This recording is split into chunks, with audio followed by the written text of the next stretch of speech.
The first crack was a shotgun blast in the morning air, a sound that tore through the quiet hum of our peaceful cul-de-sac. My coffee cup, still warm in my hands, rattled against the saucer as a wave of pure, bone-jarring noise slammed into my chest. "What in the world?" I whispered, my eyes darting toward the front window. But before I could even process the image of the shattered concrete dust cloud, a second, more thunderous report followed, a sickening crunch of wood and plaster that echoed like a scream.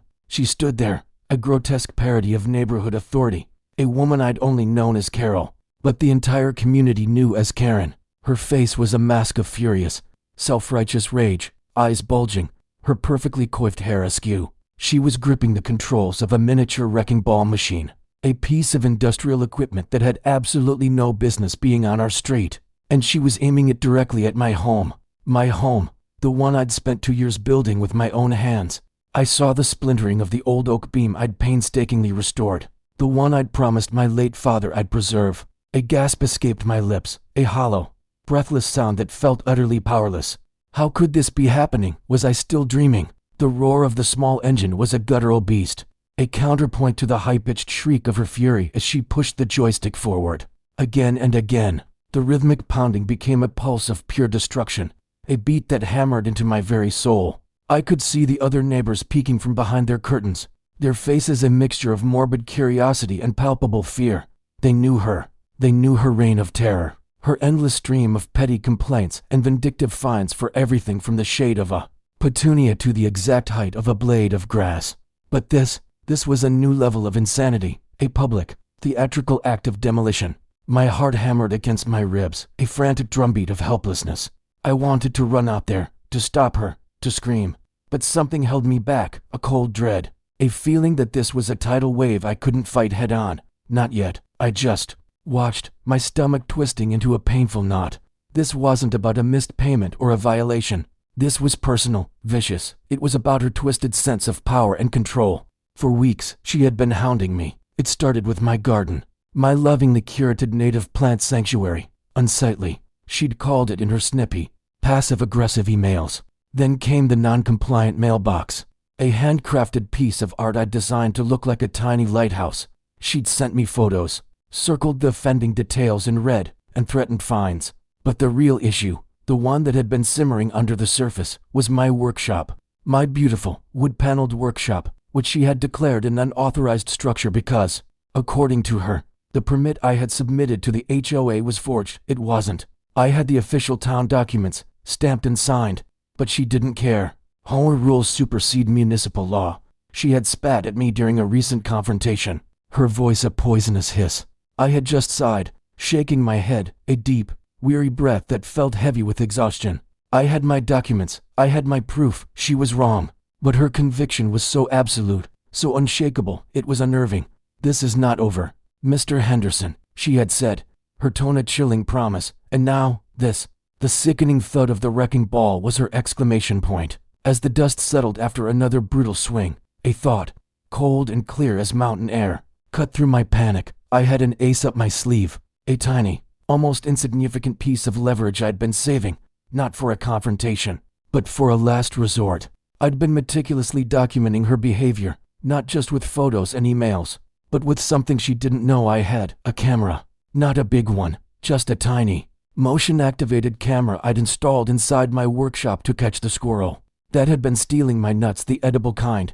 The little lens had captured everything, her snooping, her deliberate and unlawful entry to inspect my space, the furious phone call she'd made to her son, Rick, right from my yard, and in that call, the key. "I'll do whatever it takes to get rid of that monstrosity." I'd heard her snarl, "I don't care if I have to fabricate some charges." The rules are the rules, but the real twist, the one she would never see coming, was that Rick, her own son, was a good kid. A kid who'd actually helped me with some of my projects. A kid who had a kind heart and a conscience that wasn't as broken as his mother's. He'd seen her behavior, felt the shame of it, and in a moment of quiet, desperate honesty, he'd slipped me a thumb drive. "For when things get really bad, Ethan," he'd whispered, his face pale. It's everything." Now, as the wrecking ball hung motionless, a symbol of her temporary victory, I realized what Rick had given me. It wasn't just evidence, it was an arsenal. The thumb drive contained a complete list of every single person, Carol had targeted over the last 5 years, complete with the bogus violations, the extortionate fines, and the threats she'd leveled against them. But it was more than just a list. It was a digital diary of her manipulation, a spreadsheet detailing how she'd used her power as HOA president to bully people into silence. It even had a hidden folder with audio files, actual phone calls of her openly admitting to falsifying documents. My breath hitched. This was so much bigger than my workshop. This was a pattern of abuse. I felt a surge of adrenaline, not of anger, but of a quiet, burning resolve. She thought she had won. She thought I was just another one of her victims. Oh, how wrong she was. The next HOA meeting was at Tinderbox, and I was holding the match. The community hall was packed, the air thick with tension and the low murmur of whispered outrage. Carol, looking smug and self-satisfied, sat at the head of the table, a self-appointed queen on her throne. She had the audacity to open the meeting by showing pictures of my half-destroyed home, calling it a tragic but necessary outcome for my willful defiance. Her voice, a syrupy sweet drawl, dripped with fake sympathy. I had no choice, she said, her eyes scanning the crowd for dissent. Mr. Henderson left us no other recourse. But then, I stood up. The room went silent. Every eye was on me, waiting. I didn't yell. I didn't accuse. I just held up my thumb drive. Carol, I said, my voice steady, but with an undercurrent of steel. You're right. You left me no choice. A ripple of confusion passed through the crowd. What is that? She sneered, her composure cracking just a little. A thumb drive, Carol, I replied, a small, sad smile on my face, and on it, I have a full accounting of your reign. Every falsified document, every illegal fine, every threat you've ever made, the proof of your lies, the proof of your illegal acts. The air in the room crackled. She stared at me, a flicker of genuine fear finally crossing her face.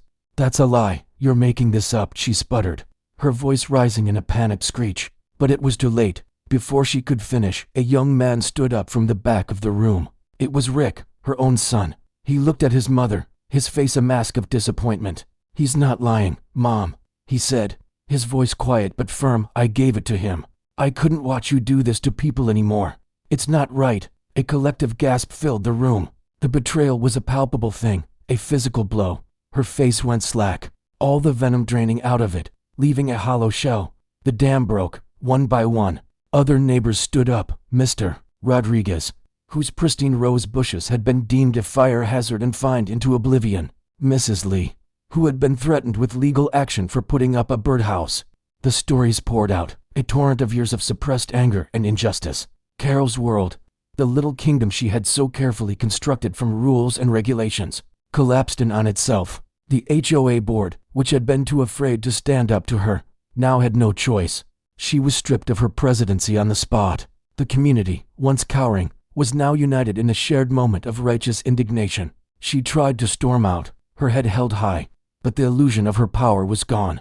She was just a lonely, bitter woman, a victim of her own twisted logic. The final, painful blow came when the building company she had hired for the wrecking ball machine presented her with a bill for not only the equipment, but also for the damages caused to my property. The contract she'd signed, in her haste and rage, had a clause she hadn't noticed. She had to pay to fix everything, my home, my workshop. Her jaw dropped, a silent, terrible the silence that followed was deafening, the kind of stillness that comes after a violent storm.